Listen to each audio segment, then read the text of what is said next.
छड़ मोड़ने और इस्पात को जोड़ने की प्रक्रिया। जैसा कि आप जानते ही हैं, इस्पात की छड़ों का इस्तेमाल संरचनाओं जैसे कॉलम, बीम और स्लैब को सुदृढ़ बनाने के लिए किया जाता है। दिलचस्प बात तो यह है कि इस्पात की इन छड़ों का इस्तेमाल सीधी और मुड़ी हुई छड़ों को मिलाकर किया जाता है। इस तरह इन्हें मिलाकर इस्तेमाल करने से एक सुदृढ़ रचना का निर्माण सुनिश्चित होता है। लेकिन मुड़ी हुई छड़ बाजार में तैयार रूप से उपलब्ध नहीं हो सकती है। इसलिए आपके लिए यह जरूरी होता है कि छड़ों को मोड़ने का काम आप स्वयं करें, अर्थात कार्यस्थल पर ही इस्पात की छड़ों को आवश्यक लंबाई में काट लें और उन्हें आवश्यक आकृति में मोड़ लें। इसके अलावा इन छड़ों को रखने के लिए आपको एक ढांचे की जरूरत पड़ेगी।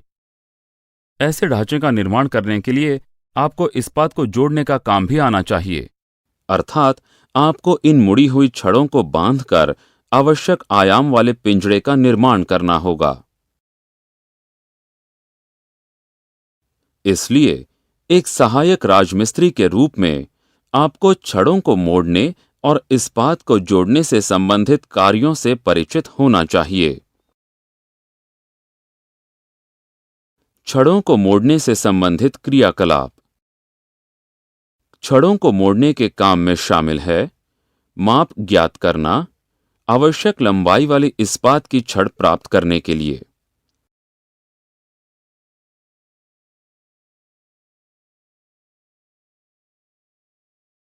काटना, छड़ को जहां से काटना है उस स्थान पर चौक के टुकड़े से निशान लगाना।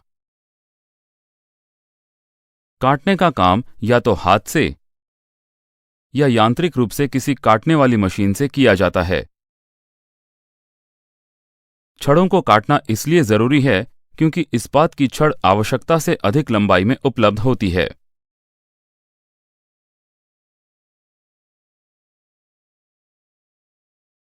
मोड़ना, किसी पिन प्लेट या बेंडिंग मशीन का इस्तेमाल करके इस्पात की छड़ को आवश्यक आकृति में प्राप्त करने के लिए।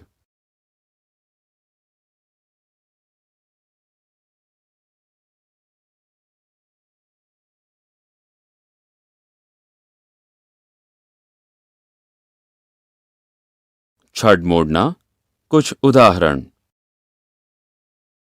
यहां कुछ ऐसी मानक आकृतियों के उदाहरण दिए गए हैं जिन आकृतियों में छड़ों को मोड़ा जाता है। इसी तरह छड़ों को एक स्तंभ के सुदृढ़ीकरण के लिए मोड़ा जाता है। इस तरह छड़ों को बीम के चारों ओर एक रकाब की तरह इस्तेमाल करने के लिए मोड़ा जाता है। इस तरह से मोड़ी गई कई छड़ों का इस्तेमाल बीम का निर्माण करने के लिए किया जाता है। इस तरह एक कोणाकार तरीके से मोड़ी गई छड़ों का इस्तेमाल स्लैब के सुदृढ़ीकरण के रूप में किया जाता है। इस्पात को जोड़ने में भूमिका। वांछित आयाम और आकृति में छड़ों को मोड़ने के बाद छड़ों को उपयुक्त सुदृढ़ीकरण स्थिति में रखें, जैसे बीम, पायदान या आवश्यकता के अनुसार। छड़ों को बाइंडिंग तार की मदद से एक साथ बांध दें।